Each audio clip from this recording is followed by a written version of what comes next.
Hello and welcome to the 72nd episode of NEOHUMAN podcast. I'm a Gabahari Edagologist on Twitter and Instagram, and you can follow the show on YouTube, BitChute, iTunes, liveinlimbo.com, and pretty much everywhere that podcasts are available. I plan to live stream this, and I failed because OBS, I had a problem of up to 90% frame drop. So I'm recording this, bringing back and welcoming back my very first guest on this podcast, David McFadzean, and a gentleman who I met in person, I believe, only once, but we've been virtual brothers for a long time. Fritz Herold is the name that I know him by, and I welcome him for the first time to NEOHUMAN podcast. Very cool to be here. Thanks for having me back.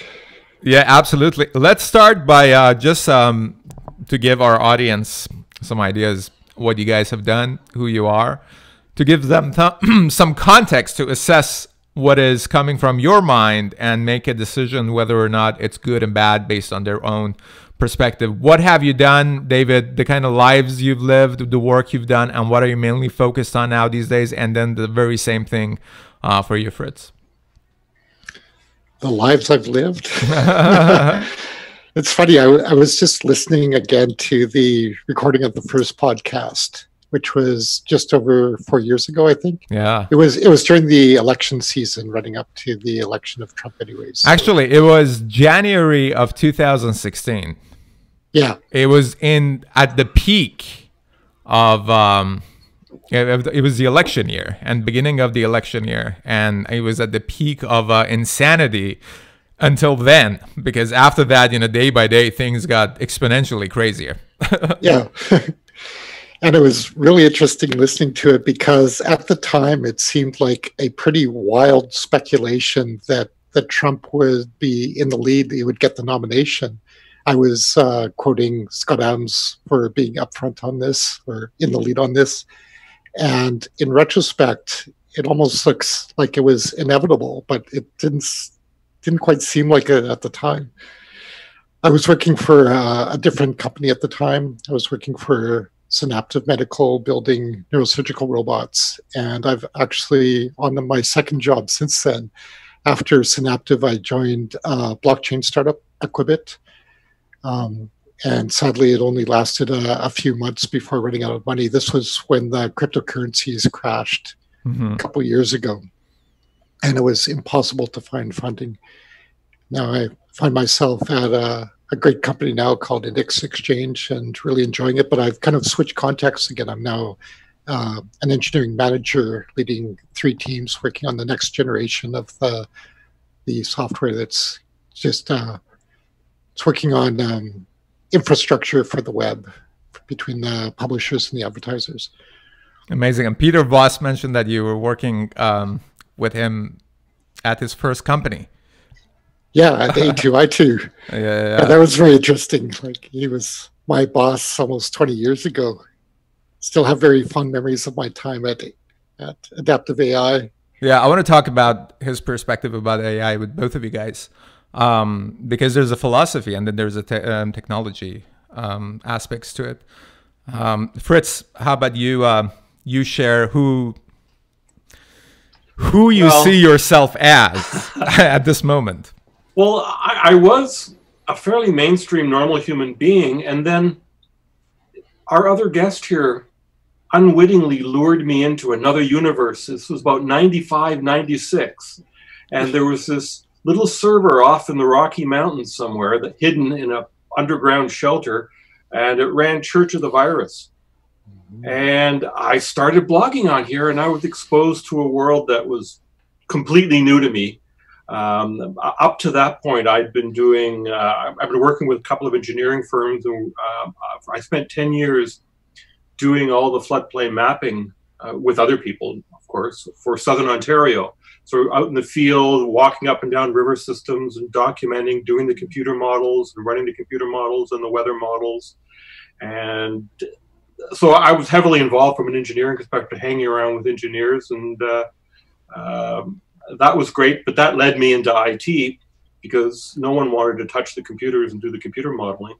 And that by the early 90s, I was heavily into IT and setting up IT systems, office automation systems, and, always in the implementation and production side of the world, and which included writing and as well. But that took me to retirement.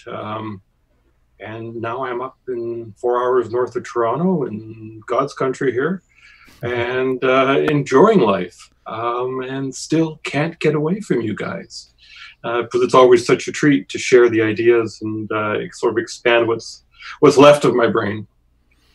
I mean, it's really interesting this time that we're living in, because, you know, you guys have a much better perspective than I do, because I just, you know, experienced this planet less than you have. But I think we just got called old, David. I believe so. In a nice way, but yeah. Yeah, a nice way, yes. Yeah, but wise, you know, that's the key. Okay. Having a perspective and context, because I'm realizing that even living 36 years, certain things are repeating themselves and patterns are recognizable. But what I'm interested to know from your perspective, because both of your careers have had everything to do with information in one way or another, how that aspect of your work has changed from when you've begun until today. Well, I feel like I've lived through 4 revolutions in technology. Like the first one was the PC revolution when I was just a kid, when home computers were new. I remember going over to my friend's house in '79 and seeing his Radio Shack TRS-80 Model 1 and just being completely enthralled. Interesting that the first program he showed me was this thing called the Game of Life. And it's I was expecting a game. It was actually a cellular automata. And this is kind of relevant because the inventor of the Game of Life, John Conway, a brilliant mathematician, just recently died of COVID a week or 2 ago. Oh my goodness, So I didn't know that. it brought back all the memories. Wow. But so I was looking at this machine at my friend's house playing the Game of Life, and all I remember thinking was, this game sucks. You can't play it. What kind of game is this? And it wasn't until much later that I really deeply appreciated what this Game of Life was. And the other interesting coincidence here is tell the audience, what is the Game of Life? Game of Life is a cellular automata. So it's not a game in the traditional sense that you play it. It's a game in that it's a grid of cells, and each cell is either alive or dead. And it just goes through a sequence where at each iteration, whether a cell dies or is reborn depends on the states of the cells around it. So it's very simple rules that I forget the details, but it's something like if a cell is alive and 1 or 2 cells next to it are also alive, it will continue to live. Otherwise, it dies. Yeah, there are like three or four rules, and it evolves to crazy places just from that initial point. Yeah, it's just one rule. One rule. Yeah, one rule. And the interesting thing is, even from this very simplistic rule, there is amazing complexity that could evolve. It's in fact Turing complete, so it's got universal computation. It can calculate or compute anything that can possibly be computed. So at some level on this spectrum, it is equivalent to humans or aliens or anything else that can possibly compute anything. So it's universal. And the interesting coincidence here is that just last week, Stephen Wolfram announced a new project that he's been working on for decades now, the Wolfram Physics Project, which is related at a very deep level. Like, he got interested in cellular automata back in the 80s or 90s and did a lot of research. And he also became completely enamored by this possibility that physics could be fundamentally rewritten in terms of computation. I think what we're seeing now, it kind of presaged with his book, I don't know, 15 years ago, A New Kind of Science, that was based on the notion that for the last few hundred years, physics has been based on mathematics. But now we've discovered something more powerful than mathematics, and that's computation. Mm-hmm. Or mathematics is a subset of that, but computation is more powerful. And now that we have this new tool, we can rewrite physics. We can find a new fundamental theory of physics. And that's what he's done precisely, is he's, in his project, he's announced or discovered that he's found, or he's looking at physics in terms of not cellular automata precisely, not in terms of 2D grid, but something even more fundamental, just a graph, which is just nodes and connections between the nodes and rules that apply to these, and evolve the graph. And he is which is very Hindu and Buddhist. Is it? Oh, absolutely. Yeah. Because the whole thing about Hinduism, web of life, is that there is a web that is everything, basically. Yeah. But what matters are the nodes. So you have to pay attention to the nodes. But Buddha came and said, what also matters is the connection between the nodes. Yeah, so that's what Wolfram is saying, is all their, like at the deepest levels of reality, it's just connections, nothing else, just connections. There's no information in nodes besides what connections are to other nodes. And he's now searching for a rule that corresponds to our particular universe.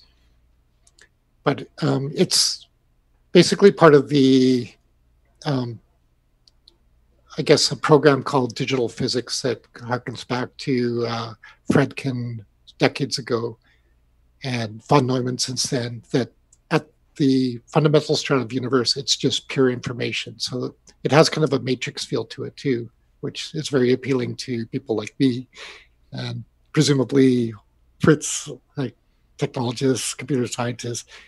At the deepest level, there's nothing but information. I agree with that. It's interesting to hear this. This is new to me. It's fascinating. Just a little analogy. When I was doing the modeling of the weather systems and then the runoff models to do the floodplain mapping, up until that point, engineers, we're talking early 1980s, the engineers just used some simple equations to calculate. They had some parameters, and you could tweak them to calculate how much water was coming down and off the watershed. And we just got some mini computers, some IBM mainframe killers, the PDP-11 from Digital Equipment Corporation, and they just sat in the corner of the office and hummed away. And we were able to basic Fortran compilers and run stuff locally. And what we did is, rather than, I mean, we had some equations in a framework, but we also had field measurements of where the water levels were on bridges and all sorts of places historically. And we were able to rerun and rerun and rerun the computer models in endless iterations until they gave the response that we had seen in the real world. And this was groundbreaking. And it really changed what people ended up doing. And also from the legal system and social perspective, all of a sudden now, the leeway on where floodplain maps could be and couldn't be changed, and that things were now far more real than they'd ever been, just because of this whole iterative process that you can go in where you're not just basing everything on equations. It just seems to echo in what David was saying in a sort of practical way at that point. Yeah, and I think we're getting to a point that we really have to, I mean, it's not that we have to, we are getting to it whether we want to get to it or not, that whether or not any kind of human interference is going to be productive or counterproductive. Because at the academia level, the kind of information that is being considered as authoritative information coming out of there, it's completely biased. And it's completely politicized based on the hierarchy that has been created on the basis of ideology. And everybody basically scratching each other back in a circle. And it's a very small circle. So this research that David is talking about, if I'm not mistaken, the guy was attacked. Yeah, exactly. He's working completely outside of academia, and he's getting a lot of flack and pushback because of that. It's mostly because he does not cite anyone else in his works. Like, obviously, he's built on the works of others. He didn't invent cellular automata, but as far as I can tell, he doesn't provide any references, and that's kind of a sin in academia. So everything he's doing is outside of academia, and so the physics departments are denouncing him, basically. Right. So it goes back to physics department, and I had this conversation with a friend of mine who has also been on NEOHUMAN podcast twice in Toronto. He studied physics in University of Toronto, but he's a filmmaker now. But the whole thing was that he was telling me that departments of physics would invest in you and would give you grants and all that if you were studying string theory. Yes. Anything outside of that, they're not going to do anything. So it comes down to very few people, very small circle, who make the decision what information is right, what information is wrong, right? And if you look at it a little from a little above, it really suggests that any kind of a system that relies on human intellect and human decision making is corruptible and flawed, because that's part of a state of humanity. So yeah, scientists are human. Absolutely. But it seems to me the late 60s, early 70s was a real pivot point for this issue.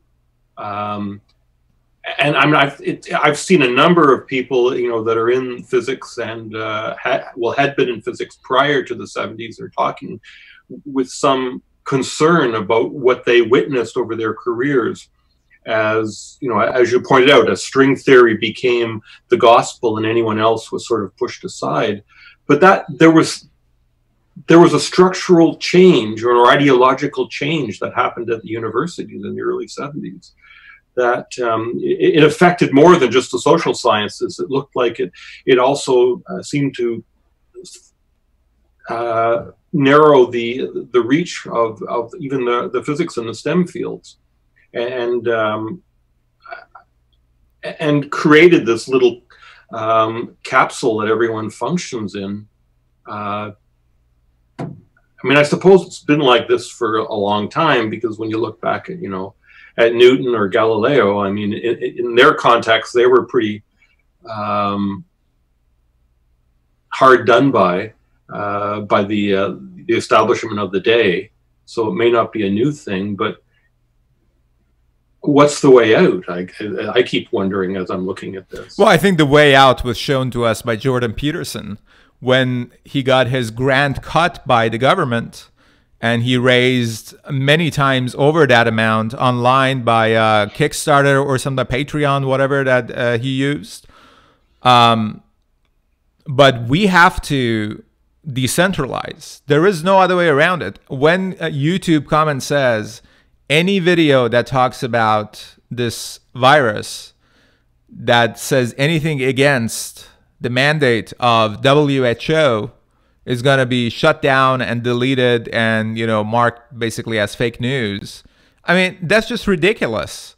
And a majority of people, obviously, they don't want to get into trouble, but it gets to a point that you realize, hey, YouTube became YouTube because of people like Alex Jones, because of people like whoever who sat in his room and used his computer and microphone and communicated with everyone else. And God bless America in that respect, that allowed people to create infrastructure upon this network, upon this internet, so people could communicate with each other. But that is now merging with the government, because government is falling behind.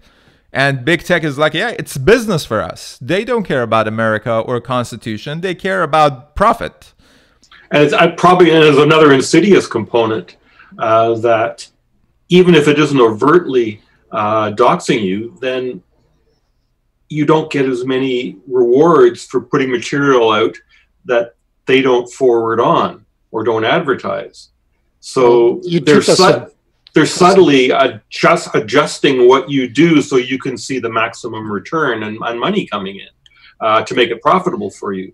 So that even that iterative cycle that YouTube puts you through changes your content and what you're saying if you want to survive or if you're depending on it from a monetary perspective. So I agree with you. I think it's quite bizarre, but it comes down to, in my opinion, that the government has to start saying these are publishing houses and they're responsible for their content. They're not going to say that. They're not going to say that. Or they have to leave it wide open, but they can't have it either way. And I think we're going to have some court cases, which are coming.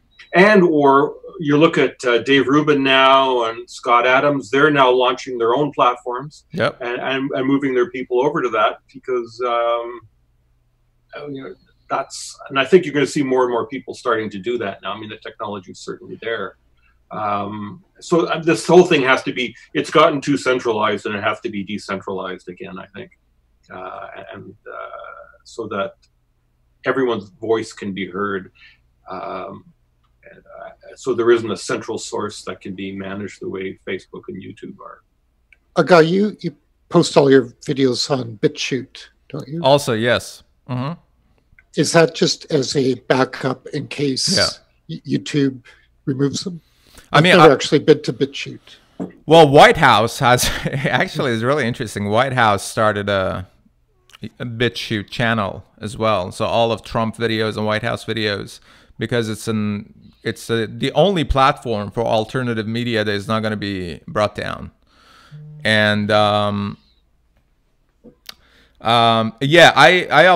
started uploading there and a bunch of other places, Minds and bunch of other places.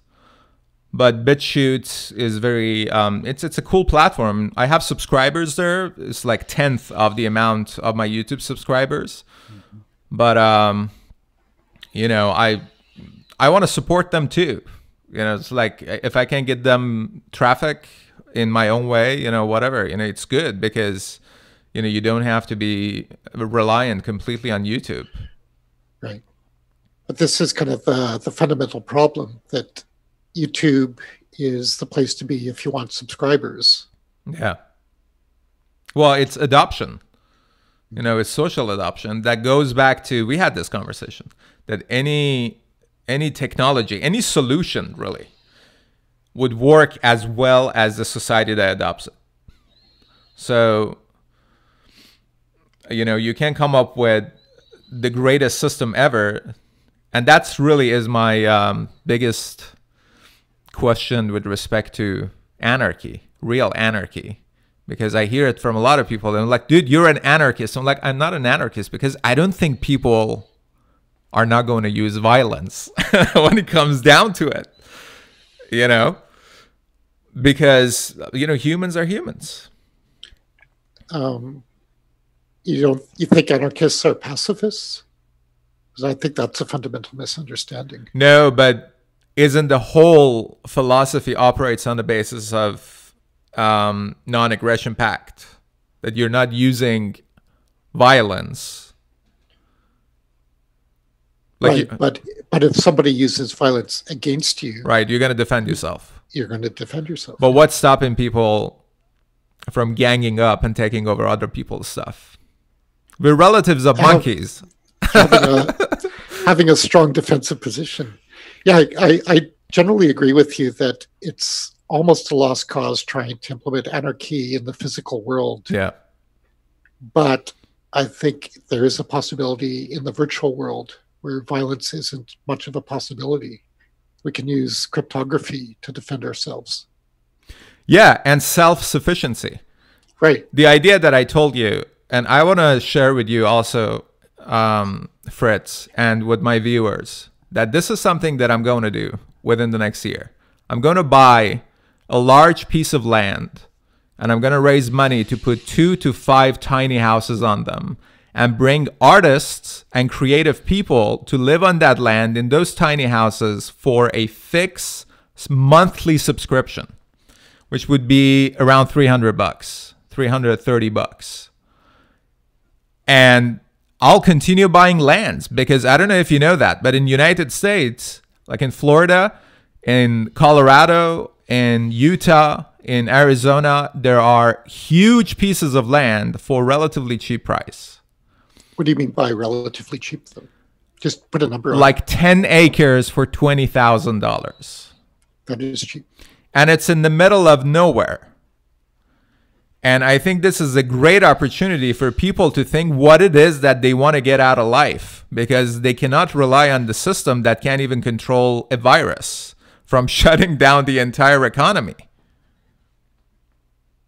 So why not do this? Grow your own food, collect your own rainwater, rely at least on Elon Musk's Starlink internet, and just create, if that's what you want to do. Or that if that's not what you want to do, take 3 months off, and not 3 months, 9 months, and study at Lambda School, and don't pay anything. They find you a job, and if the job is paying you at least $50,000, they start taking like 12% off of your salary. You know, you cannot rely, from my perspective, in the system that our parents have relied on. You cannot rely on a system that we relied on even 10, 15 years ago, that you go to university, you get a job, and you know, you get a mortgage and pay it month by month. No, just look at the United States, the amount of money that they're printing. This is what's happening to the value of money. We're living in a very interesting point in time. And I recognize clearly that times are different, but it's so much like what I remember when I was finishing up school in the late 60s, early 70s. And we were talking exactly the same way you're talking. In fact, I had bought 100 acres north of Belleville, Ontario, out in farm country. And you just got a message here. Okay. Yeah, me too. We got a gift. And that whole idea that a collective, and it's interesting that we're back to that. And I agree with you. I think that when I look back, I just watched a whole series of certainly one of my favorite architects, and that's Frank Lloyd Wright. And when you look at Taliesin and what he did in both, and in Taliesin West, and the collective, and that energy of getting artists together, and they, you know, their tuition was free, but they had to help crank out the work and build the place. And it was huge what the learning, and I mean, it wasn't for everyone, but those kind of options have to exist, I think, because our society only grows when people sort of step out and do something, explore themselves, explore what can be done. And when they come back in, they offer something new. If we're all just in this homogenistic, pool, then new stuff just doesn't happen. And it really feels like that's where we've gotten to since the 70s, 80s, 90s, and 2000. I can't think of a whole lot of new stuff that's come out of anything, either politically or from science or the arts, certainly music. We need a way of re-energizing a whole bunch of fields of inquiry. The way what you're proposing, well, you look at what Kanye West just did. I mean, absolutely, yes. And I love him. I don't care that he all of a sudden became a Christian. I care that he's sincere about what he is experiencing. And I love that album, Jesus is King. I celebrated 10th year anniversary of the first time I ingested psilocybin mushroom. Listened to that album and watched The Last Temptation of Christ, Martin Scorsese, and then ended up the next 2 days talking about Jesus for about 3 hours on my live stream from a very different perspective. Wow. I had this conversation. I had this conversation with Peter Borussian, Peter Borussian has been, not as famous as Hitchens and Sam Harris, but he's been there with them promoting new atheist movement. And my question to him was, do you regret any part of new atheist movement for the lack of moral center that exists within this society today, which is a point of division? And he said that he actually changed his mind on ethics and morality and necessity of some kind of faith to hold on to, and the fact that not all faiths are as awful as each other. And I thought it was very brave and very honest of him to say that. And I want to know both of your opinion with respect to. Well, I just echo back to Church of the Virus, and there was a hard-fought battle there, and that went on for about 10 years at least, and then finally David and I were able to strong-arm the situation, and we made faith the ultimate sin of mankind. But the caveat for me in that discussion was belief. Belief is vital. Yeah. Because our brains can't process enough, quick enough. If we don't believe stuff, then we just can't function in the world. But at least belief keeps the door open to let new ideas in. And, you know, faith sort of is what it is, and it's immutable, in my definition anyway.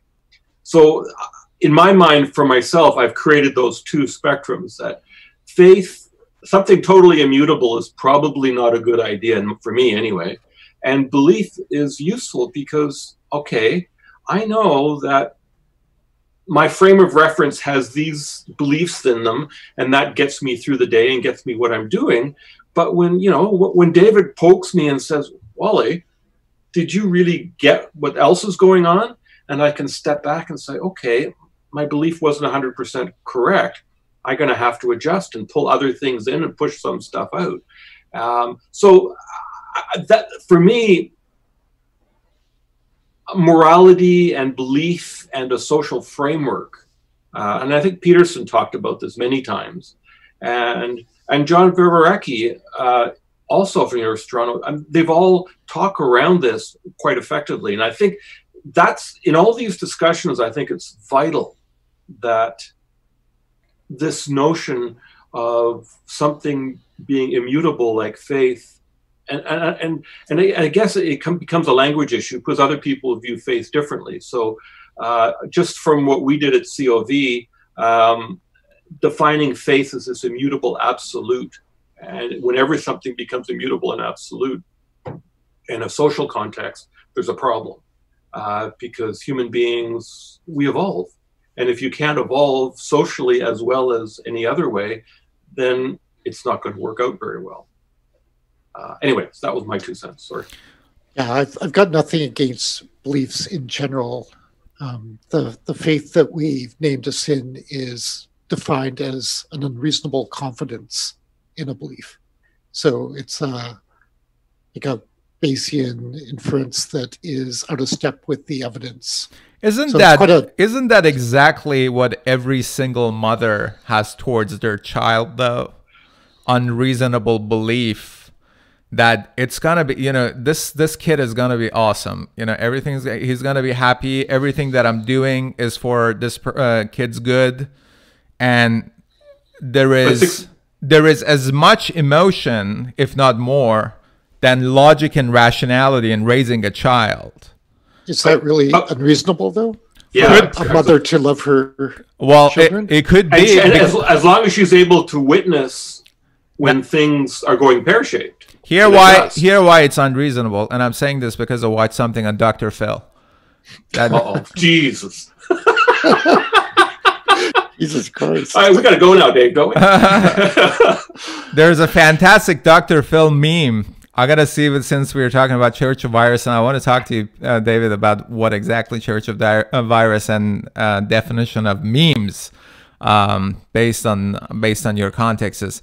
But there was a kid who, you know, had molested his sister when they were younger. You know, he was like 13, the sister was 11. And the sister told the mother, and mother didn't do anything. And the kid did it again and again and again, and did it to other kids. And mother didn't do anything. And Dr. Phil was like, well, why didn't you do anything? She was like, well, because he was really sorry about it. It's not that he was really sorry about it. It's that you have a bubble that my son is never going to do that. So I'm not going to accept it. And everything is going to be fine. He made a mistake. It's never going to happen. It's never going to happen again. But you've been lying to yourself, and the situation goes down the toilet. That's why you end up in national television with your family problem. Yeah, so you seem to be arguing for my side now. Like, faith is clearly dysfunctional there. But she had faith that her... Yeah, but they still do it, though. That's the thing. That's my point. That there is an argument that can be made to make sense on the paper, and there is an argument that people will actually do it. And it goes back to social adoption, whether or not faith is something that they can use to solve their problems. And for a lot of people, it is a perfect thing to say that, hey, everything is going to be fine, and I'm just going to do this. If it's not fine in this world, it's going to be fine in the next world. And I think the problem with making laws and expectations, or expectations within a legal framework based on these terms, is that then they will become abused and misinterpreted by humans to make a point out of it, political point mostly. Because when someone experiences something, that is very, very difficult to describe it to someone, number one. Number two, there is no necessity for it. If somebody really believes in Jesus for herself, or really believes that Jesus makes a pastor speak in tongue or something like that, what are you going to do about that? Are you going to be like, you're not allowed to believe in this? But isn't the pivot point, though, how does that person treat everyone else around them? Yes.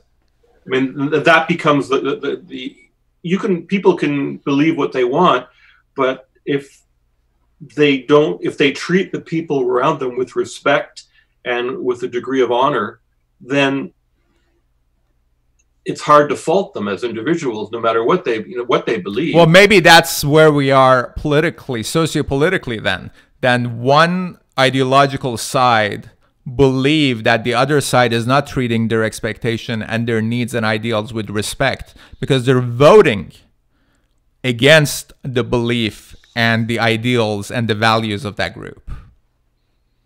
And that's the ideological nature of politics today. It seems like it. Except, yeah. But the word intolerance comes to mind. And I see, ironically, the intolerance on one side and the other side being far more tolerant. So, and the other side is the religious, ostensibly, supposedly, a religious side, right? And yet, there you have it.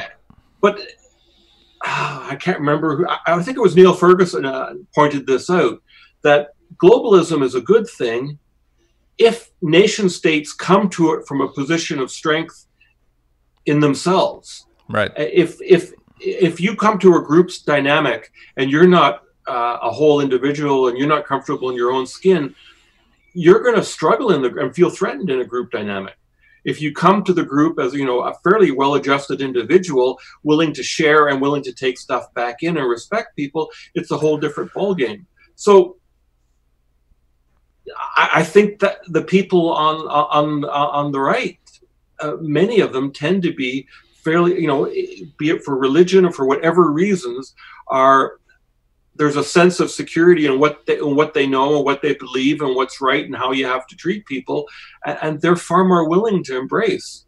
Where if you're lost and you don't have anything that you believe in, how can you even function in the world? You have to have things you believe in to function in the world, and you better be prepared to defend them and or accept that you were wrong. But nonetheless, you have to come to the world with a set of parameters and beliefs of how things work. I mean, if you didn't believe that when you jumped off a cliff you're going to fall down and get crushed, then you're going to be able to jump off the cliff once. And I think there's other situations in life like that, That is, you got to listen to your belief systems that you grew up with as a kid, and then be able to unlearn some of them and undo some of them, but some of them are quite valuable.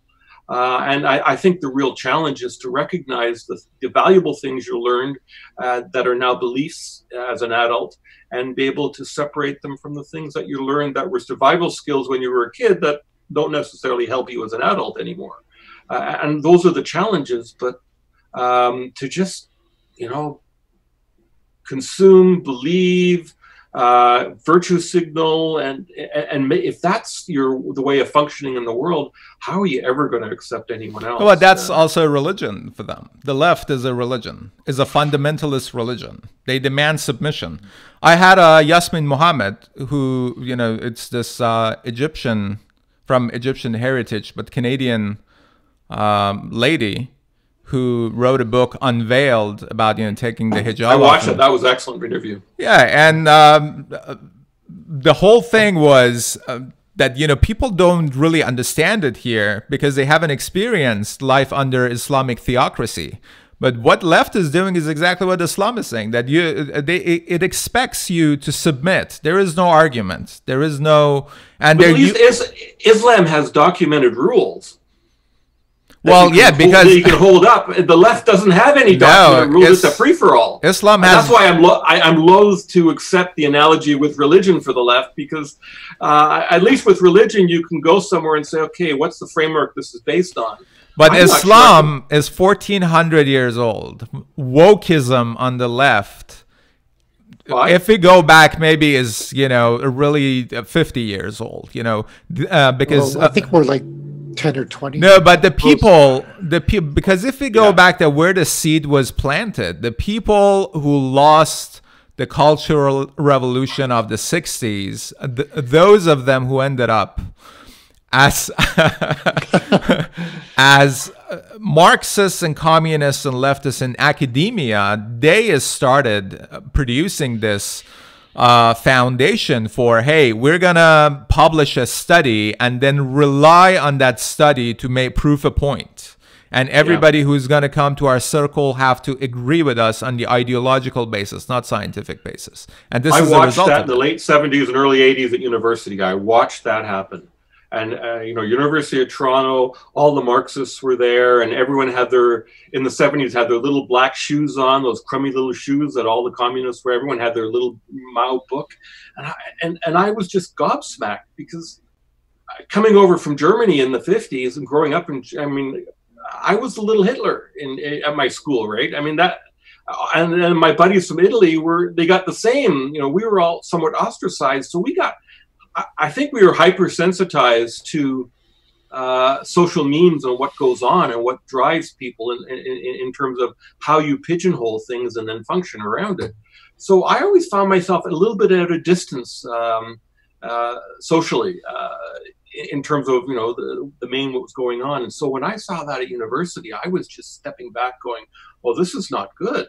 And being with the engineering group, we got right in the middle of we got the anti-nuclear thing, and that conflagrated the power generation from the bombs, and you couldn't pry those two apart. And then it's snowballed since then, unbelievably. I think you're right. This happened. This started in the 60s and in the 70s and 80s for that very reason I think you're pointing out. All those people lost out, and they threw everything away. And now what did they have? They had no framework to function in. And never trust anyone in a suit over 30. Well, when you're over 30 yourself, what do you do now? So yeah. Ago, when you had Peter McFadzean on your show, did you ask him about the grievance studies hoax? He talked about it a little, yes. Yeah, so his co-conspirators, Helen Pluckrose and James Lindsay, are coming out with a new book, Cynical Theories, that addresses the history of wokeism and traces it back not through neo-Marxism or the Frankfurt School, but to critical theory.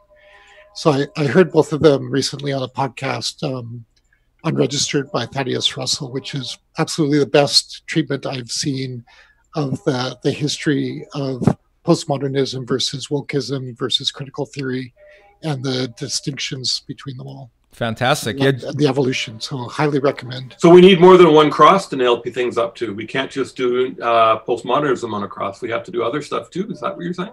That's what I'm saying. Sweet.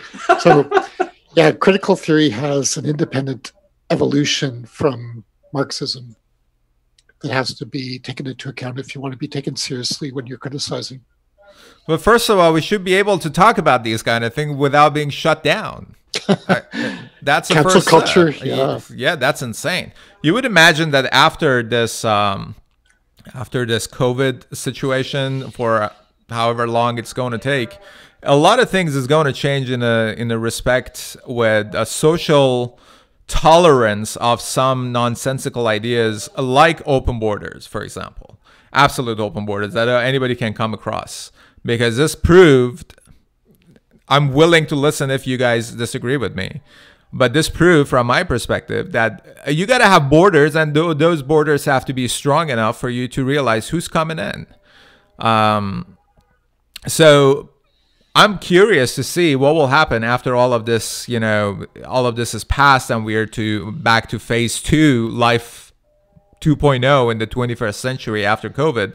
How people would react to someone who come and say, hey, I'm running on the platform of open borders and a whole bunch of other leftist things. At the same time, universal basic income, for example, as completely is something that is expected by the White House and the Republican Party at this point. I just got my check, and it's kind of insane. Did you see Donald Trump's signature on your check? Yes, it has his name. Yeah, did you know your check was delayed a week just to get his because of him? I mean, that is politically genius, though, because fair enough. For millions of people. I mean, are we talking about ethics and morality and Donald Trump in one sentence? I mean, who are we fooling? But he is a very practical man and a very strong psychedelic. I'd agree with the latter part. This is your brain on Trump. Brain on Trump, yeah. The world on Trump. Well, when I was a little kid in Toronto in the early 60s, I remember going down shopping centers to Eaton, Simpson, Sears with my mother, and constantly, don't touch. No, you can't use the public washrooms. And wash when you get home. And I didn't get it. I now get it. Because that was the end of the last wave. Well, we had the flu in 57, plus in 59, we had a polio outbreak in the Peterborough area, the other side of Toronto. And it was on everyone's mind. You got that whole hygiene, that whole approach that certainly my parents were so much aware of. All that sort of disappeared. And, how long did it last? Which one? Well, polio went on for several years after that. Yeah, but this focus on hygiene and washing, how long did that last after the epidemic? It certainly remained a part of my mom and my dad in terms of, you wash your hands before you go to the dinner table, and they really didn't like using public washrooms at all. So that was fairly well entrenched in them. It didn't last with me, clearly, until now. And now I sort of have I have a perspective on why that was that way. It's something I just didn't understand. And my resident MD in the household here was in Toronto, and when SARS hit, and was a GP, and went through all that, also has a rather different perspective and frustration in people who are not willing or reluctant to do what's expected of us at this point. It's interesting how if experience seems to make a difference as you go through this. And the youngin amongst us here, a guy, he's, he would not have, been. Were you in Toronto at that point still? Or you were still overseas? What year was that? 2002. No, I arrived in late 2006. Okay. Yeah. That was a big deal. Sorry, go ahead. Human traffic through China which I've been thinking about a lot lately, considering everything that is going on with China and everything. Well, yeah. Sorry, I was going to go down a totally different road there. I'll stop. No. I'm very curious to see the effect of COVID on prostitution, because prostitution is the oldest human profession, right? And it has survived many pandemics and but this is the first time that it's blown up globally, that somebody in Japan can see what's happening in the United States, and this built up fear and sense of everybody's walking on eggshell. I'm really interested to see how much money those who are doing physical prostitution are losing, because online one is, it's exploding. Well, Quillette just did a piece on that. Oh, really? Yeah, worth reading. It talks to all those issues, and yeah, it's a big deal. So they are losing money? Yeah. Yeah. And well, we're I think we're probably seeing a shift to online. Yes. Like I only heard of this new site. I don't know if it's new, OnlyFans. On Twitter. It's blowing up. Yeah. And if it was possible to invest in that, that would probably be a good bet. I mean, it's really interesting. If you go to pretty much any of these adult webcam websites, there are some of them who are not even naked. They lay there, they watch like something, and then they just having conversations with their fans. A lot of people come for company. Now, some people say, oh, how sad. It really is not sad. It's a new way of socializing. And I think this is going to be extremely difficult. I want to go back to how science and data and academia and information is being politicized and made into business, that it's going to be extremely difficult for governments to try to control different aspects of digitized life of people, because people want to explore it differently. Yeah. So I was thinking that the transition to online and virtual was well underway before COVID, but COVID gave it a huge boost. We're seeing the acceleration, and that might end up being the major impact of this pandemic, is this transition of our society from physical to virtual. But at the same time, there is a hostility brewing against 5G, and some of the people. I don't understand that. And I've read the stuff, and I still don't grasp how you can connect Wi-Fi to a virus. It looks like flat Earth conspiracy to me. Well, I'm not talking about the virus.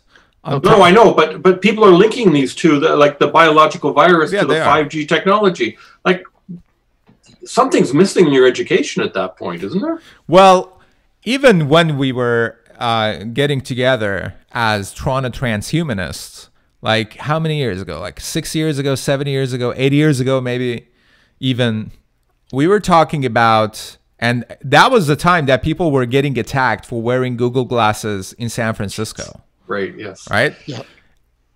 This is about, again, goes back to social adoption. But it's not about right or wrong, because my argument back then was that if there is going to be any kind of a huge conflict, it's going to be between literally transhumanists and humans who do not want to become transhuman, right? And they have fundamental problem with this augmentation of our experience, augmentation of our biology. But where's the conflict? Why not allow both? Why not allow people not practicing Islam in Islamic countries? Why not allow, the same thing with Christianity before. Yeah, it's about liberty. Why not tolerate the other side? Well, I mean, socially aside, I mean, the U.S. system is probably the best able to deal with that. Yes.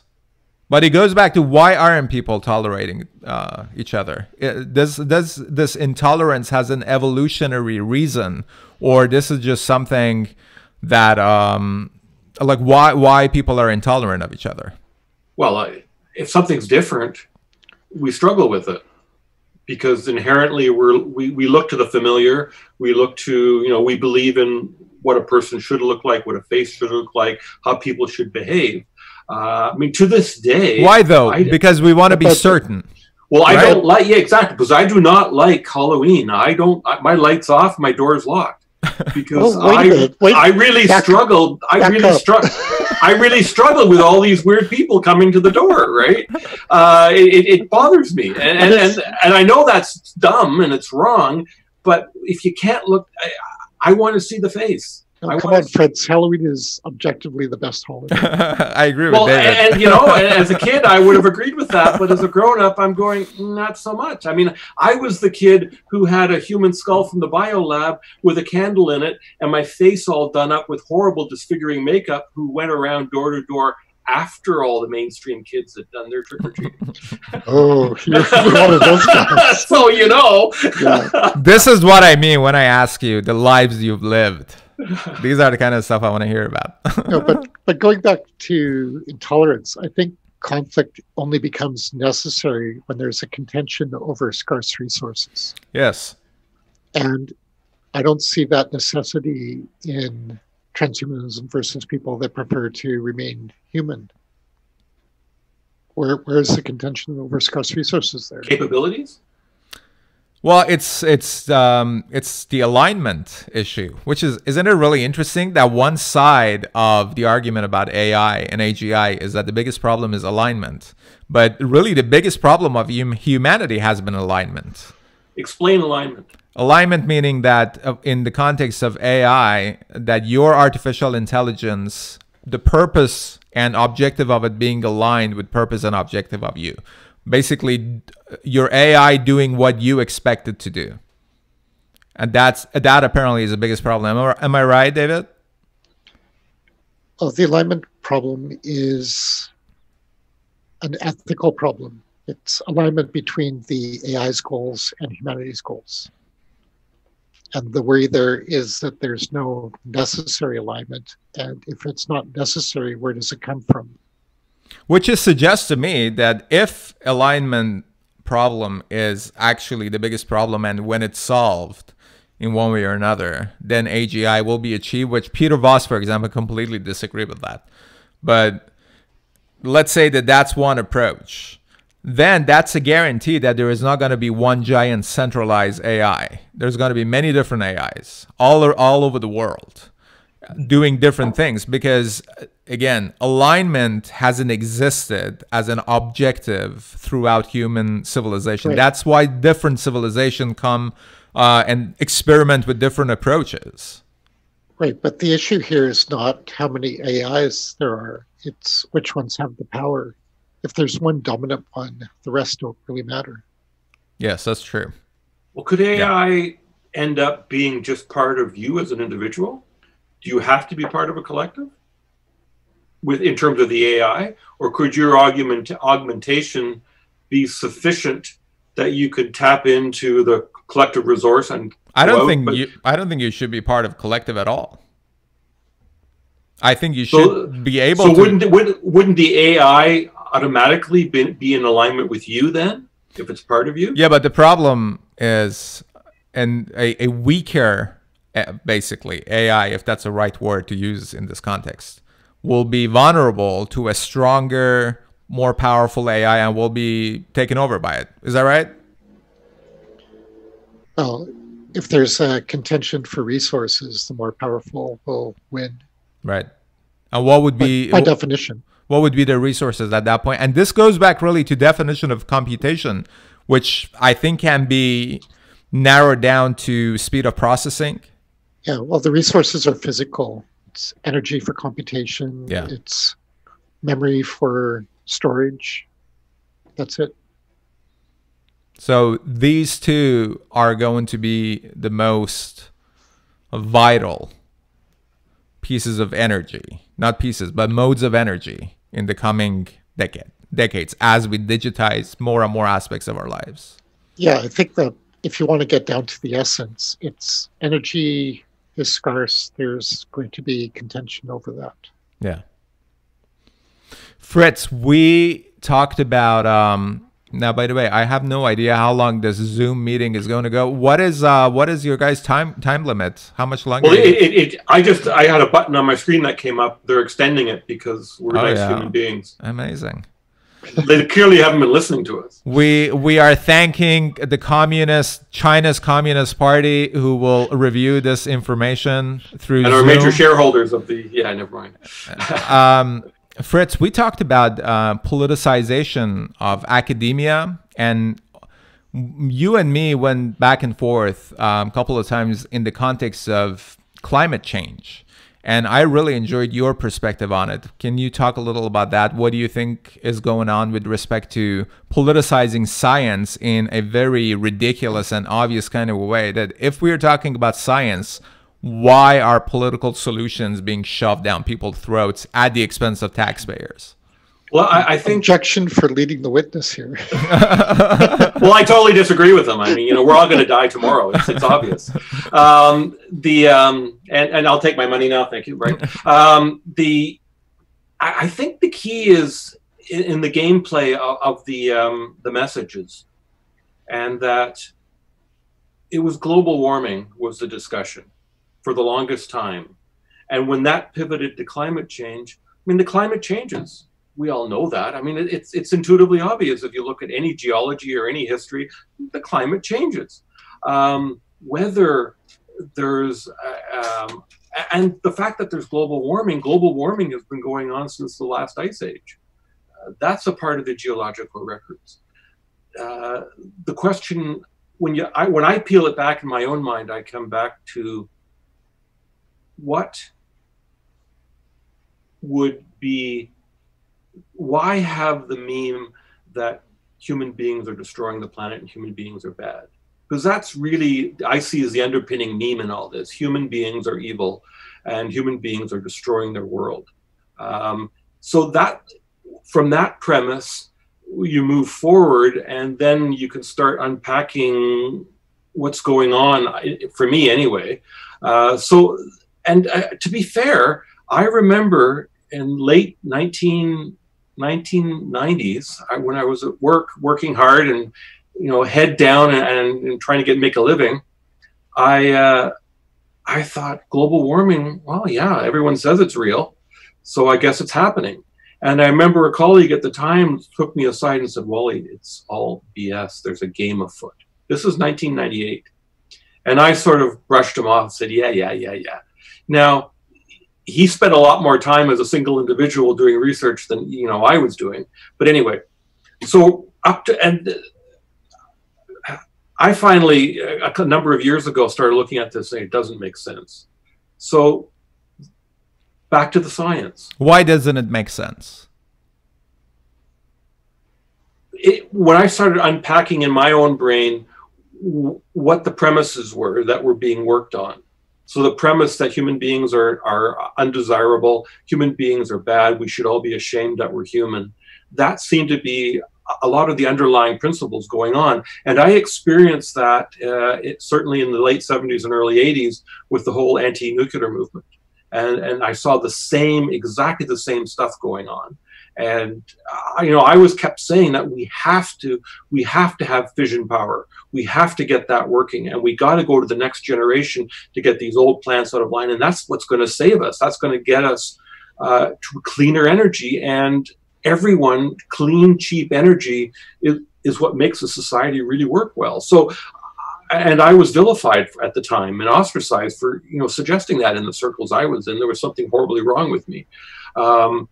So up to this point now, my spider senses had the same reaction because of historical events to me, that I went, there's something not right here. Okay, let's do some homework. So University of Toronto has all the weather data, all the historical data from Environment Canada on their website. Anyone can download it. It's there. You can pick it up. You can go through it. So because I was doing weather modeling when I was doing the floodplain mapping in the 80s, I had some skills to get that information together and do something with it. But I thought, let's keep it really simple. I went through the weather stations and remembered how poor the weather stations are in Canada in terms that every 5 years they gave them, Joe's Bar has it this week, and then the gas station on the corner is doing it for the next 5 years, and who's going to, Joe's Variety Store. And that's when you look across the country in the weather data, it's really hard to find 100 plus years of contiguous data that has some sort of homogeneity to it that you can tag together. So I found a place in Chilliwack, I found in Churchill, Manitoba, Bancroft, Ontario, and Ottawa had some decent data sets that went back 150 years. We're talking 1890s. So I downloaded that data, and then the early data was daily, and then it turns into hourly. So I said, okay, forget about it. Downloaded it, threw it all into a graph, and just said, give me plot a line through this data. What's happening with it in the raw form? So I didn't touch the data. I didn't manipulate the data. I just said, is there a trend here? And Chilliwack, it was no trend. Bancroft, no trend. Churchill, Ontario, it actually went down 2 degrees centigrade over the last 150 years. Ottawa went up 1.5 degrees, but the weather station in Ottawa moved from being out in the field in the middle of nowhere to being in the middle of the urban area. So you could argue that point. But in all cases, the data did not change in a statistically significant way based on the limitations of the weather data and how it was collected and what it was. So that left me going, well, that doesn't make sense. What's this about? So, and I wasn't being high and mighty. I just put all this together, sent it off to a bunch of people and said, what's going on here? How come this doesn't match the narrative? And what I consistently got back was, Wally, you're an idiot. You're a heretic. What's wrong with you? There are people much smarter than you that have done this. What could you possibly add to the conversation? And at that point, I said, okay, this is political. There's gamesmanship going on. This is not what it appears to be. And that's how I drew that conclusion. And again, I looked at tide data, the tidal gauges around the country. I found as many going up as were going down in terms of the ocean levels. I know historically over the last 150 years, the ocean should be going up as melt and as our climate does change. But I found nothing in all the stuff I was doing. Friend who does research in Antarctica, I had a lengthy conversation with him, and he spent a lot of time down there. And he says it's increasing, the snow load down there. And because the snow load's increasing in the middle, it's pushing down, and it is actually pushing the ice out. So that's why you're seeing the calving. So, and all that to be said, as human beings, we're a pretty big hammer on the planet, and we are doing things that we shouldn't be doing. I don't argue with that. There's a lot of things we should be cleaning up, but let's clean up the stuff we can clean up. But you can't have that conversation. It's all focused on this one belief. Oh, actually, it's beyond. It's become a faith issue, an issue of faith now. We're back to faith. Exactly. Exactly. Yeah. Anyway, so that's my 2 cents on the topic. So anyway. Well, you're obviously a sinner, and yes, you must also hate children, because that's not what Greta told us to believe. But Who? Never heard of her. Never heard of her. How dare you? No, I think you mean Saint Greta. Saint Greta, yes. But you mentioned something very interesting, though, that the data was raw and data was not manipulated. And I think that's a very important thing for people to realize, that just when people like politicians and lobbyists and whoever who wants to sell you something says computer model, that doesn't mean that it came from God, because data can be interpreted and manipulated in different ways to get the kind of result that you expect. Well, the computer models for the weather, the computer models that they're doing to model climate are, how much data are they basing that on? Right. So, I mean, you have an empirical model that has equations that run it and inputs. But if I learned anything doing my floodplain mapping, you have to calibrate. You have to calibrate. I mean, that's the endless challenge to try to calibrate your models wherever you're applying them. And I don't see that happening. I find it so, I'm dumbfounded knowing the people that are involved with this. And it goes back to your earlier comment of what's happened to the stem cells at STEM fields in universities, what's going on. And it's the same, there's money. It's all about money and funding. And my 2 cents on that is, it seems to me the bureaucrats and the accountants and the lawyers are running the show rather than the engineers and the research people. They're not setting the agenda and running the show. I mean, Boeing being the best example of that. When you let the bean counters run the show and you don't listen to the engineers, it doesn't end well. Anyway, yeah. David, everybody saw your message and it's on video now. We can totally take a bathroom break anytime you want. We can keep going, and you can go to Did he hold up his hand and ask permission? Don't hold anything.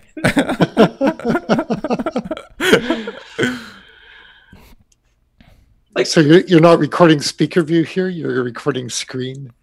I'm recording screen, that's right. Okay, no back shuttles. No, man, we're going raw. We're going raw data. We're going raw data because one of the reasons that I'm doing any of this thing is we had this conversation too, for my future AI to have good data to build a similar kind of a personality character to me, and we can take it from there. So, how do you react to what I've been saying, David? Like, what? Because I've had one person in my circle that has talked to me at length about this and given me feedback that's useful. But by and large, you get dismissed and blown off, which is so exasperating because there's a huge cognitive dissonance for me to have come to this conclusion that global warming is Armageddon level global warming is not happening, and it's a political game afoot. That puts me at odds with everyone I'm with on a daily basis. Yeah, that's why I avoid the issue. Yeah. There's no way to win this game. No. And you shouldn't be surprised because I'm an ex-Muslim and I've been called an Islamophobe many times. Yeah. So it goes back to faith, and people operate on it. People vote on it. There was a woman here as a guest from Toronto, voted for Trudeau, and she was like, well, you know, better than Andrew Scheer or whoever, and was lecturing a friend of ours who was saying, I'm not comfortable with a gay couple end up in White House before a woman president. And they're like, oh, you have to look at your candidate morality. I'm like, just shut the fuck up. You voted for Trudeau. Pedophile and all, right? Yeah. So people have no shame. And, you know, a lot of people are becoming, I think, more and more ideological because their case that they have built their entire identity around it is falling apart. Well, there's that whole notion that people can't separate their political views from day-to-day life. I mean, that was such a telling event when Ontario voted in Doug Ford. And everything went on the next day. The media didn't even hiccup. Where in the US, it was end times. Life was over. You know, there were people, you know, contemplating moving to Canada because it was all going to end horribly. Yeah. And to this day, even in this crisis, the U.S. can't seem to get behind their president as an entity, as a country, which is like bizarre. I mean, we have a democratic process. He was duly elected. You have a shot at it in 4 years. In the meantime, let's get with the program, everyone. Let's make this work. Where have we lost that ability? Because you look around the rest of the world, I mean, Boris Johnson, England, UK, everyone's behind them. Europe, you know, all the differences in the fighting that's been going on, but they're all working together and they're supporting their local governments to get through this. And they'll get back to fighting when it's over. But in the US, it seems to be that we can't get it together. Well, UK is an interesting example because I think far more than Boris Johnson, Brexit showed that the people who are saying tolerance and democracy and all that are exactly the kind of people who have no intention to participate in a fair kind of a process. Because if they don't get their way, they're going to campaign for the next 3-4 years to reverse the result of a democratic referendum. So I don't think we ever had an ability to back someone else's leader. I think state has replaced the church in dark ages, and the reality of a situation. Oh, looks awesome, David. Oh yeah, okay. It looks like a Google AI dream. No, you're still there. Good. Huh? Are you frozen, Fritz? I think we came to the end of. Oh. You made it back. You joined us. Yes. Dave has taken his acknowledged break here for a second. Oh, okay. Oh, right on. Yeah, it told me that I had some kind of a problem with the connection. Whatever, we're back. So what were we talking about? So I was looking for a reaction back from you guys about what I said. I mean, how do you parse that, what I said? With respect to climate change? Yeah. Well, I also came from the place that must be happening. I see the movies and documentaries and celebrities are talking about it. And then only because of internet that you are willing to listen, and I was willing to listen to different sides of the argument. At first, very shaken in a way that, I'm reading something that is, I'm sinning. Yes. Basically. But, which feels good sometimes. Yeah, absolutely. It always feels good. During Ramadan, when I was in school in Iran, because you can't eat on the street or anything like that, we would go in a bathroom in our school and just eat chips and sandwiches that we had hidden under our uniforms. So yeah, it's great to break the rules, and I think this intention and approach. Welcome back, David. This approach of trying to control the movement and the direction of the society based on a very shallow kind of an argument that is being made with respect to climate change and other things, that, hey, it is what it is, don't look any further, and you have to believe what we are telling you, and you have to pay for it, by the way, and it is what it is. We're gonna ruin your life because we have an experiment that we are doing. It might work, it might not work, but we are willing to do it. And I think, I keep bringing this up. Alexandria Ocasio-Cortez very clearly explained that where that camp stands, that it's far more important to be morally right than factually correct. That their version of morality does not require factuality. It requires what? Ideology and faith. And this is what we're dealing with. And it doesn't matter, from my perspective, whether or not it's right or wrong or true or false, because it's a huge part of the dynamic. So the reaction of the other side is determined based on that context. There's no getting away from it. So it's not, we still burn witches. Well, we are. We just, pushing Twitter to block them and YouTube to kick them out. So it goes back, I think, to the alignment problem within humanity, but there is no reason for us to be aligned whatsoever. What David was saying is very true, that whatever kind of resources that we need, to me, is only really food, water, and air that you need to survive. But yes, if you're secure on that, then you add up to it, and it's a good opportunity for the majority of people in the West to do exactly that. So there is no reason for you to be aligned with someone who you do not believe in what that person stands for, especially now that there are many different options because of internet. Somebody in somewhere in Europe or Asia or Australia can see this conversation and like, oh, I love these guys. I want to move to North America to hang out with these guys and have this kind of a conversation. Or same thing with Joe Rogan, someone else's podcast somewhere, someone else's live stream somewhere. So this is the most important thing. And I think this is so important to have these conversations. And it doesn't matter if it's wrong. Let the sunlight be the best disinfectant. Let people decide whatever it is that they want to believe. Yeah, no argument here. All right. So since we were talking about people not adopting, let's move towards wrapping up this session. I enjoyed this session. Did you guys enjoy it? I'm doing this for the first time like this with Zoom. Very much. Yeah. Yes. Is this the first time you've had two guests on at once? No, I had two guests once before, but only audio.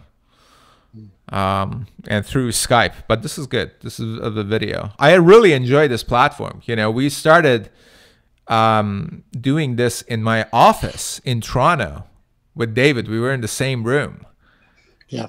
And then I had 5 or 6 other friends. I'm like, you know what? I'm gonna look for books that I like on Amazon. I'm just gonna contact their authors, and just. Well, it's interesting all the slagging that happened against Zoom, and when I did the homework, the initial problems were fixed, and the actual problem that remains is people weren't setting up their security settings properly.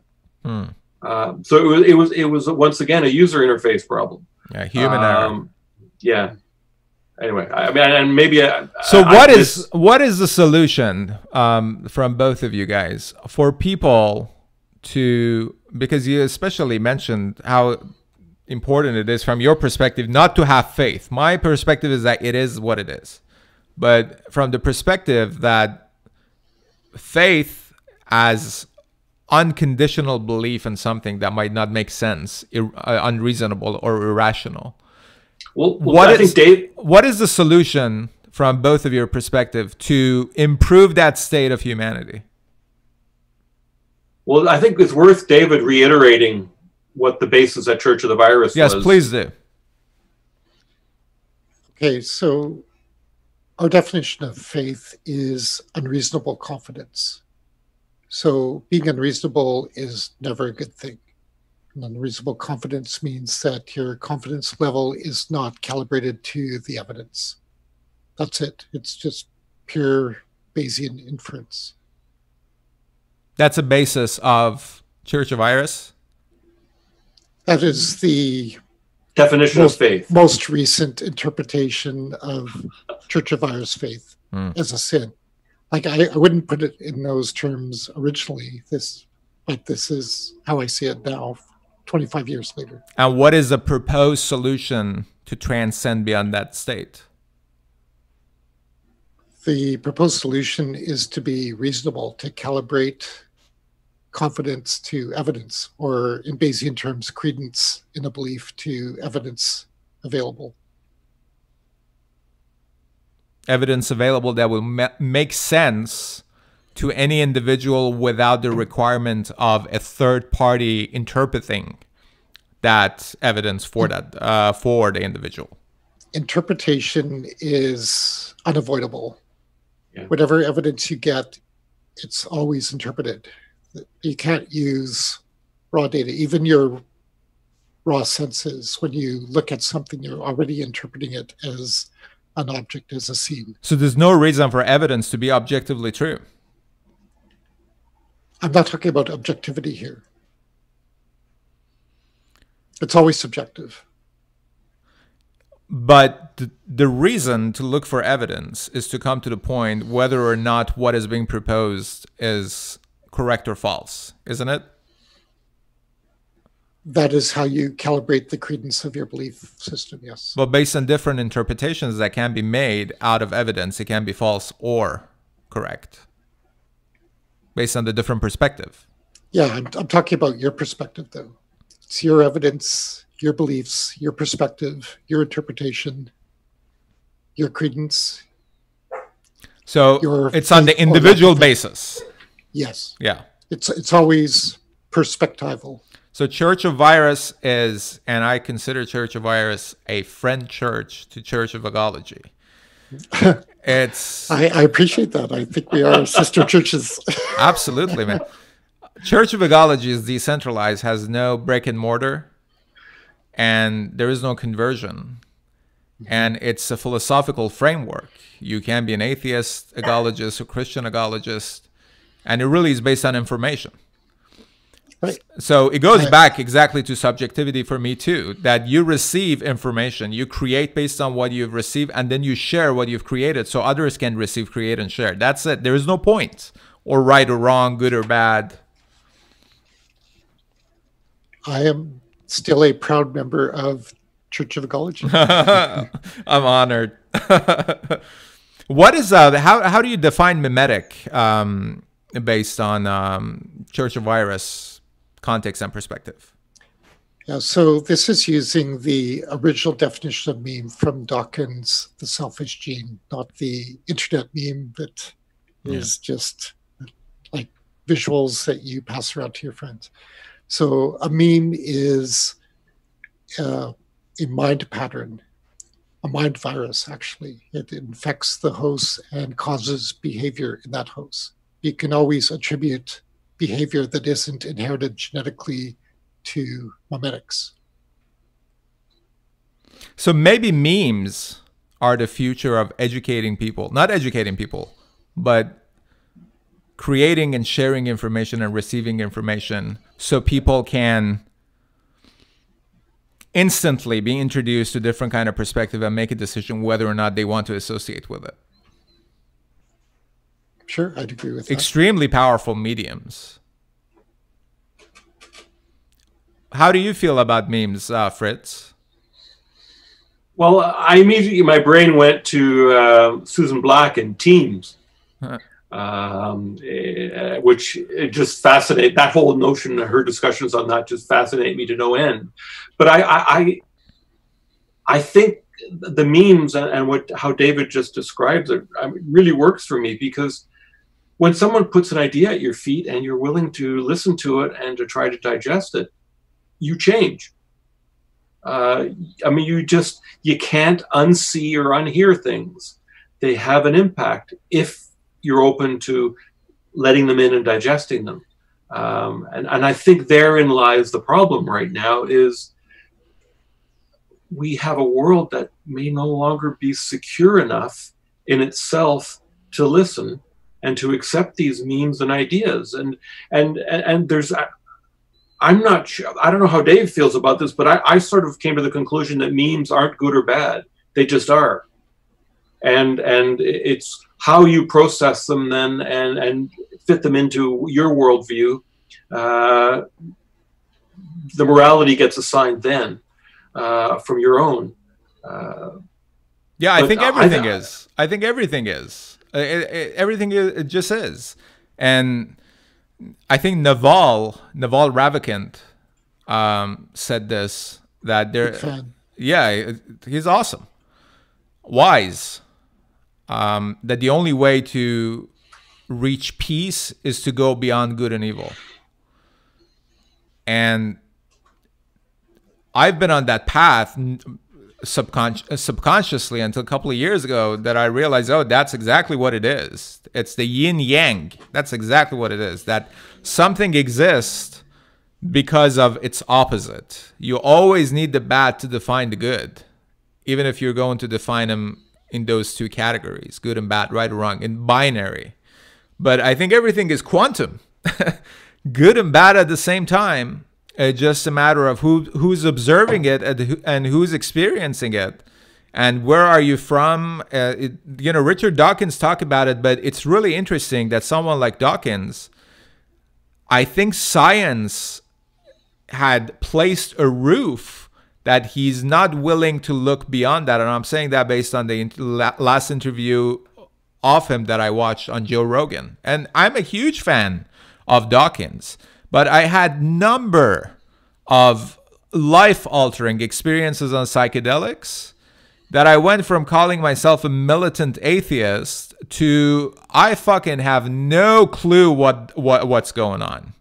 And I'm willing to just be a vessel of this stream of information to go through me, and my channel of output is music and talking, supposedly.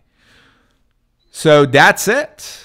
That is it. Well, and I agree, because I was a foaming at the mouth atheist at one point in my life. Yeah.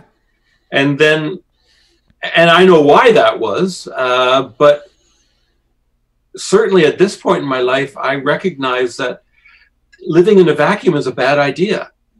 And there has to be some framework. And I remember sitting in church with my dad, and he was never very keen on it, but we'd be sitting there in the back of the church.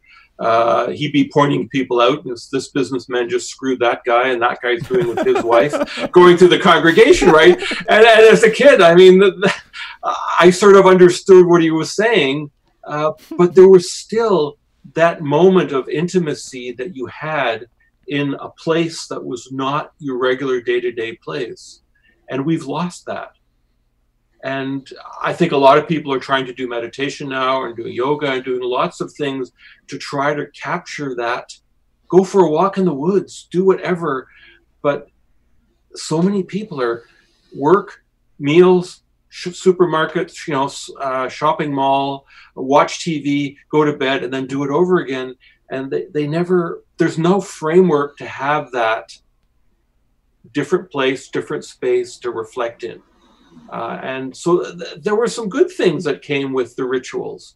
And rituals have a place. I don't think rituals happen accidentally over 2,000 years.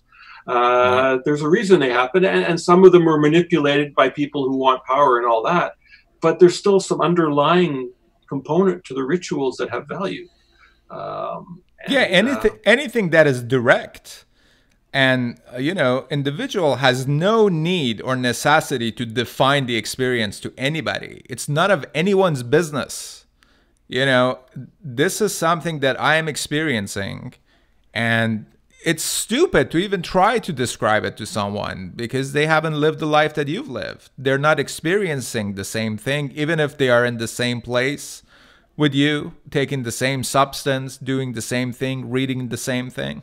But community is unbelievably important. And I think that's a huge flaw of the Western approach to modernity and what's been missing. But we're going back to that now. You see the very first thing that start forming in digital realm when it became commercialized and mainstream were communities and tribes. Because people I remember dial-up modems and bulletin boards that you dialed into, right? And you started your own little community. Absolutely. Are you familiar with Schopenhauer's porcupines? No. This is interesting to talk about in this context. That Schopenhauer talked about how humans are like porcupines, that they come close to each other because of heat, but then they spike each other, so they have to get away from each other. And they get cold, they come back to together again, spiking each other. So the most successful porcupine is the one who generates its own heat. So you can decide whenever you want to hang out and whenever you want to leave. And it seems like this duality is an inseparable, inevitable part of human nature. And the idea that we can do certain things, follow certain steps, so this good result can be achieved and a bad result can be prevented, I think it's all an illusion. Because this is a river of chaos and uncertainty that is happening all around us. And we are experiencing it now more than ever because of democratization of information. There is no other reason. But it's always been like this. But it's too bad we had to throw everything away the way we have. That was really the negative I see out of my generation. Everything got tossed. Don't trust anyone over 30. Religion, garbage. You have to be an idiot to be religious. And everything got tossed. But don't you think that people are reassessing those? What is the reason for popularity of, for example, Jordan Peterson? Well, I agree. Or yes. Joe Rogan. It's really interesting. Somebody, Glenn Beck, last night was talking about the importance of Joe Rogan. And he was like, 2 years ago, nobody understood why Elon Musk was trending all of a sudden because they were not following Joe Rogan. And he was like, the business of news is dying and they are irrelevant. That's why they're fighting tooth and nail by shutting down independent voices. But that is not going to happen. But like everyone came around the water cooler or at the coffee room on Monday morning at 9 o'clock and regurgitated to everyone else what they heard on the evening news Sunday night. Right? Yeah. And that was a bonding. And that's a perfect meme to Yes. place that virus inside your mind. And then you talk about it that, hey, I know what's going on. Have you heard the news? Exactly. Very much so. So Agreed. I wonder if the kids today know what a water cooler is. Yeah. Have they ever seen one? Well, those are going to be banned now. Obviously. Well, at our office, we got rid of all the coffee mugs. Everyone was told to take their coffee mugs home, and we went to disposable mugs. And the level of flu and colds in the office dropped hugely. So there you go. Anyway, yeah. Yeah, don't have faith that people would clean their mugs. Right. Or not use your mug and not clean it, right? That's right. Absolutely. Man, this was awesome. I thought to catch up with some friends after talking to a bunch of experts and... What do you mean? We're not experts? Yeah, we're definitely not experts. Good. Let's take it back to the layman. That's right.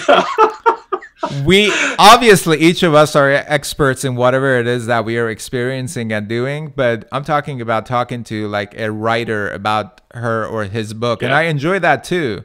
But, you know, catching up with, you know, friends to talk about, hey, what's going on and how are you dealing with this insanity and the kind of civil liberty threats that we will be dealing with in the coming years, because this is going to be an ongoing battle, how much state can interfere into the lives of the individual. So I'm glad that you guys, again, David was the first guest of this new series of catching up with friends in the context of NEOHUMAN podcast.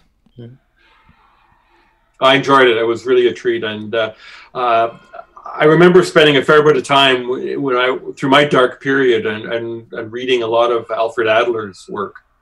And his premise was we're social animals. And if we can no longer function in a social context, we fail as individuals. And it's imperative that we have a social context to function in. And that has to be a two-way street. And this is a beautiful social context. I mean, it just sums it up so well.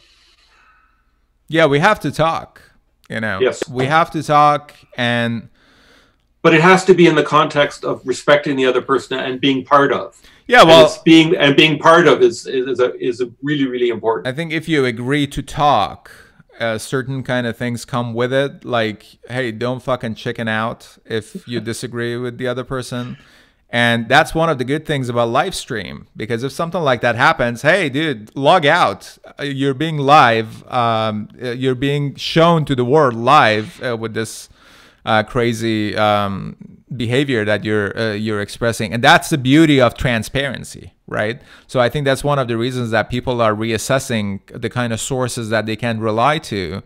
And that's why a lot of people, you know, watch people like me. Now, I'm not big whatsoever, and there is no need to be big, I think, because again, it goes back to community, who your people are, how do they find you, and how you stay in touch, and how you can share this, you know, exchange ideas and information. And as the result of this collision of different thoughts and different perspectives, new things will emerge that we haven't even know they existed, you know, or maybe they didn't even exist. They're being created as a result of this interaction. I love it. I think I'll continue doing this until the day I'm dead or in the clouds or whatever.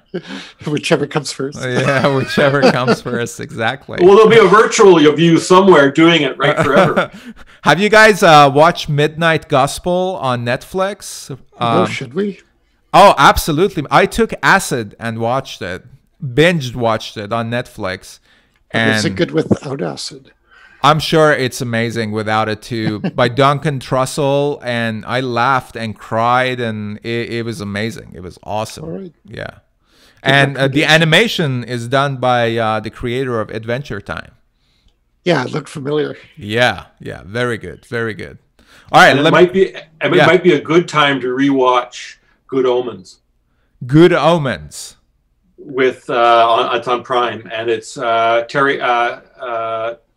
Gaiman. I actually haven't seen Good Omens. Oh, it is brilliant. Absolutely. I read the book when it came out, and it was one of the best books I've ever read.